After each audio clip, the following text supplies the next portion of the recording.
കടമെടുക്കേണ്ടി വരും ഇനി. ആ കടം സാധാരണഗതിയിൽ എടുക്കും. പക്ഷേ കടമെടുക്കുന്നത് കഴിഞ്ഞ 50-30 വർഷക്കാലം കേരളത്തിലെ ഓരോ 5 വർഷവും വന്ന സർക്കാരുകൾ എടുത്ത കടത്തിൻ്റെ പരിധി അനുസരിച്ചെടുക്കുകയാണെങ്കിൽ 1,25,000 കോടി കൂടി അധികം കേരളത്തിന് ഇപ്പം കിട്ടേണ്ടതാണ്. ഞാൻ ആ കണക്ക് നേരത്തെ പറഞ്ഞു. സാധാരണഗതി 90%, 100% വെച്ച് ഓരോ 5 വർഷവും വർദ്ധിക്കും. പക്ഷേ ഇപ്പോൾ 60% പോലും കടം വർദ്ധിക്കുന്നില്ല. അതുകൊണ്ടാണ് ഇന്ത്യയിലെ കടത്തിൻ്റെ കാര്യത്തിൽ ഏറ്റവും മെച്ചപ്പെട്ട 5 സംസ്ഥാനങ്ങളിൽ കടം കുറച്ച 5 സംസ്ഥാനങ്ങളിലൊന്നായിട്ട് കേരളത്തെ കഴിഞ്ഞ റിസർവ് ബാങ്കിൻ്റെയും സ്റ്റേറ്റ് ബാങ്കിൻ്റെയും ഒക്കെ കണക്കുകളിൽ നിങ്ങൾ കണ്ടു. അക്കൗണ്ടന്റ് ജനറലിൻ്റെ കണക്കിനകത്തും ഇന്ന് കേരളം ഇമ്പ്രൂവ് ചെയ്തു. യഥാർത്ഥത്തിൽ സർ തോമസ് ഐസക്കിൻ്റെ വർഷത്തിൻ്റെ 5ാമത്തെ വർഷം 2,96,000 ആയിരുന്നു കേരളത്തിൻ്റെ കടം. അതിനു മുമ്പ് ഉമ്മൻചാണ്ടി ഗവൺമെൻറ് അവസാനത്തെ വർഷം അത് 1,56,000 ആയിരുന്നു. എൻ്റെ ഓർമ്മയെന്ന് ഞാൻ പറയുകയാണ്. സോ VSൻ്റെ ഗവൺമെൻറ്റിൻ്റെ സമയത്ത് ഏറ്റവും അവസാനത്തെ വർഷം അത് 86,000 കോടിയായിരുന്നു. ഓരോ സമയത്തും 90% അല്ലെങ്കിൽ 100% വർദ്ധിച്ചിട്ടുണ്ട്. പക്ഷേ ഇപ്പോൾ അതനുസരിച്ച് 2,96,000 നിന്നും ഈ 5 വർഷം കഴിയുമ്പം ഏകദേശം 6 ലക്ഷം കോടി ആവണം. 4,70,000 കോടി വരെ എടുക്കാനേ കേന്ദ്ര ഗവൺമെൻറ് സമ്മതിച്ചിട്ടുള്ളൂ. എന്ന് പറഞ്ഞാൽ സാധാരണ എനിക്ക് മുമ്പുള്ള എല്ലാ ധനകാര്യമന്ത്രിമാരുടെയും സമയത്ത് കിട്ടിയിരുന്ന തുകയേക്കാളും 1,25,000 കോടി കുറച്ചേ എടുക്കാൻ കേരളത്തിലെ ഗവൺമെൻറ് അനുവദിച്ചിട്ടുള്ളൂ. ഇവിടെ ഞാൻ പറഞ്ഞല്ലോ 10,000 കോടിയോളം അധികം ബാധ്യത വരാം.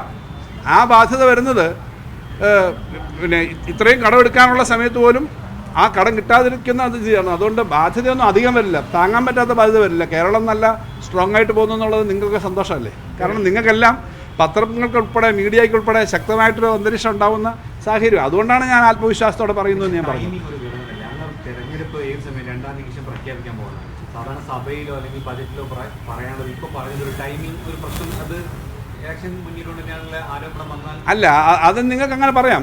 പിന്നെ എല്ലാ ഗവൺമെൻറ്റും ടൈമിംഗ് ഒക്കെ നോക്കി തന്നെ പ്രഖ്യാപിക്കാറുണ്ട്. ഇന്ത്യയിൽ ഇപ്പോൾ ബീഹാറിൽ ഇപ്പോൾ എന്താ അവിടുത്തെ ഇന്ത്യ മുന്നണി പ്രഖ്യാപിച്ചിട്ടുണ്ട്, അവിടുത്തെ BJP ഗവൺമെൻറ് പ്രഖ്യാപിച്ചിട്ടുണ്ട്.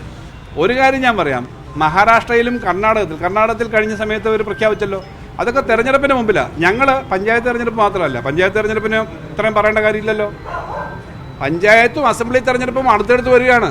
അങ്ങനെ വരുമ്പോൾ ഞങ്ങൾ തെരഞ്ഞെടുപ്പിൻ്റെ തൊട്ട് മുമ്പ് ഈ ഐസ്ക്രീമിൻ്റെ മേളിൽ ഒരു ചെറി വെക്കുന്ന പോലെ തെരഞ്ഞെടുപ്പിൻ്റെ സമയത്തല്ല വെച്ചത്. ഞങ്ങൾ പറയുന്നത് this we can do, we will do, ഞങ്ങൾക്കിത് ചെയ്യാൻ പറ്റും, ഞങ്ങൾ ചെയ്യും. ഗവൺമെൻറ്റിന് തുടർച്ചയായിട്ട് അധികാരത്തിൽ വന്നാൽ ഇത് കൃത്യമായി ചെയ്യും. ഞങ്ങൾ അല്ലാതെ നേരത്തെ ഇരുന്നവർ 18 മാസക്കാലത്തെ പെൻഷൻ, സാമൂഹ്യ പെൻഷൻ 600 രൂപയായിട്ട് പോലും കുടിശ്ശിക കൊടുത്തവരാണ്. ഇതൊക്കെ ഞങ്ങൾ രാഷ്ട്രീയത്തിൽ പറയും, പ്രചരിപ്പിക്കും. പക്ഷേ തെരഞ്ഞെടുപ്പിൻ്റെ സമയത്ത് മറ്റ് സംസ്ഥാനങ്ങളിൽ ഈ പറഞ്ഞ മഹാരാഷ്ട്ര, കർണാടക, മറ്റ് സംസ്ഥാനങ്ങളിലൊക്കെ പറഞ്ഞതെല്ലാം അതേപോലെ കൊടുക്കുന്നുണ്ടോ എന്ന് നിങ്ങളൊന്ന് അന്വേഷിക്കണം. ഞങ്ങളങ്ങനല്ല. ഈ പറഞ്ഞ കാര്യങ്ങളെല്ലാം പരമാവധി ചെയ്യാൻ ശ്രമിക്കുന്നുണ്ട്. ആ ശ്രമിക്കുന്നില്ലെങ്കിൽ അല്ലെങ്കിൽ എന്തെങ്കിലും ഒരു പോരായ്മ വന്നാൽ നിങ്ങൾ ചൂണ്ടിക്കാണിക്കുകയും ചെയ്യും. അതുകൊണ്ട് നിങ്ങളോട് ഞങ്ങൾക്ക് ദേഷ്യം ഉണ്ടാവാറില്ല. പത്രപ്രവർത്തകർ എന്നല്ലേ നിങ്ങൾ ചൂണ്ടിക്കാണിക്കും. ഞങ്ങൾക്കത് ദേഷ്യമില്ല. വിഷമം കാണുമായിരിക്കും ചില സമയത്ത്. ഞങ്ങളെ ആകെ ശ്വാസം മുട്ടിക്കുന്ന സമയത്ത് ആ പണം തരാത്തതിനെ പറ്റി നിങ്ങൾ പറയാതെ ഞങ്ങളെ വിമർശിക്കുമ്പോൾ ഞങ്ങൾക്ക് വിഷമം ഉണ്ടാവും. പക്ഷേ ഇവിടെ അതല്ല. ഇത് നന്നായിട്ട് ചെയ്യാൻ പറ്റുമെന്ന വിശ്വാസത്തിൻ്റെ അടിസ്ഥാനത്തിലാണ്. പിന്നെ ഇതെല്ലാം കൃത്യമായി ഈ കാര്യങ്ങളെല്ലാം നടന്നു വരുന്നതിൻ്റെ അടിസ്ഥാനത്തിലാണ്. പെട്ടെന്ന് കേന്ദ്രം ഇപ്പം തന്നെ ഈ വർഷം ആദ്യം കുറച്ചു. GSTയുടെ വന്നപ്പോഴും കുറച്ച് കുറയുമെന്ന് ഞാൻ പറഞ്ഞല്ലോ. ഞാൻ മാത്രമല്ല, 8 സ്റ്റേറ്റുകൾ ഞങ്ങൾ കൂടി കണക്ക് വെച്ചു. ഇതേപോലുള്ള കാര്യങ്ങളൊക്കെ അവർ ചെയ്യുന്നുണ്ട്. പക്ഷേ സാധാരണഗതിയിൽ ഇത് നന്നായി നടത്താൻ പറ്റുമെന്നുള്ള ആത്മവിശ്വാസം കൊണ്ടാണ്. ആത്മവിശ്വാസം ഇല്ലെങ്കിൽ ഞാൻ പറയാറില്ലെന്ന് നിങ്ങൾക്കറിയാം. ഞാൻ ആവശ്യമില്ലാതെ ഇതുവരെ അങ്ങനെ ഒരു പറ്റാത്ത കാര്യമൊന്നും സാധാരണ പറയാറില്ല. ഇതിപ്പോൾ ചെയ്യാൻ പറ്റുമെന്ന് നല്ല വിശ്വാസം ഉള്ളതുകൊണ്ടാണ്. ആ വിശ്വാസം ധനകാര്യ വകുപ്പിനും കൂടെ ഉള്ളതുകൊണ്ടും പിന്നെ ഉള്ളതുകൊണ്ട് ഞാൻ പറയുന്നത്. നവംബറിൽ ചില കാര്യങ്ങൾ ഇതിൻ്റെ എല്ലാം ഫയലൊക്കെ അടിയന്തരമായി ക്യാബിനറ്റ് തീരുമാനം കഴിഞ്ഞ് ഫയൽ മൂവ് ചെയ്യുന്നുണ്ട്. അടിയന്തരമായിട്ട് ഇപ്പോൾ DAയുടെ കാര്യം പറഞ്ഞല്ലോ. DA സർക്കാർ ഉദ്യോഗസ്ഥന്മാർക്ക് DA 4% അടുപ്പിച്ചാണെന്ന് തോന്നുന്നു ഈ സമയത്ത്. അതിൻ്റെ എല്ലാം നടപടിക്രമം ഇപ്പം നടന്നിട്ട് പെട്ടെന്ന് തന്നെ ആവാൻ കഴിയുമെന്ന് വിചാരിക്കുന്നു. കാരണം 2 ദിവസം പെൻഷനും ഇപ്പം പിന്നെ ചെയ്യാൻ പറ്റുന്നതാണ്. പെൻഷൻ്റെയും കാര്യങ്ങൾ ചെയ്യാൻ പറ്റും, പെൻഷനും ചെയ്യാൻ പറ്റും.